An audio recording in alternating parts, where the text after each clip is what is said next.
How do the dead appear? How are they dressed? Do they dress as we do here? It is possible for the dead to form by their thoughts any article of clothing they desire. By the use of the mind, they can form any type of dress they want to wear. They usually think of themselves as being clothed in the conventional dress of the country in which they lived prior to their passing into the desired world, and therefore they appear so clothed without any particular effort of thought. So when a person dies, depending on the culture in that locality, the person sees him or herself like that automatically, because that is the mindset.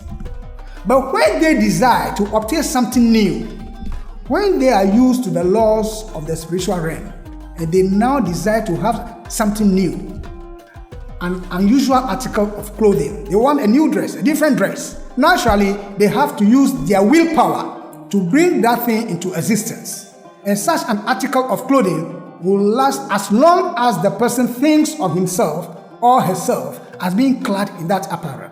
That is the way it works. Over there, thought are things. The things that they think about, they are the ones that happen.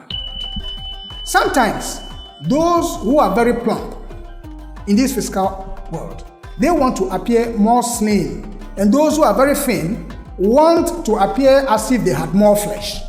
This change or transformation is not permanently successful because of the archetype. We have all built our archetypes.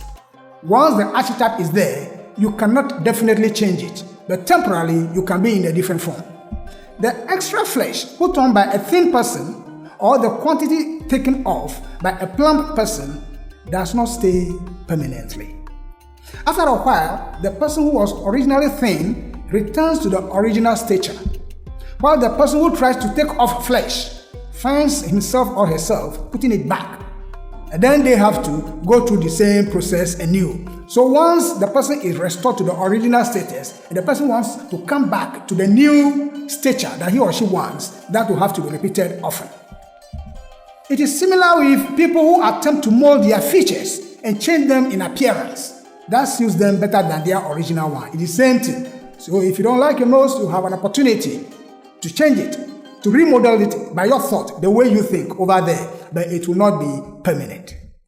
Filling up every space, no privacy.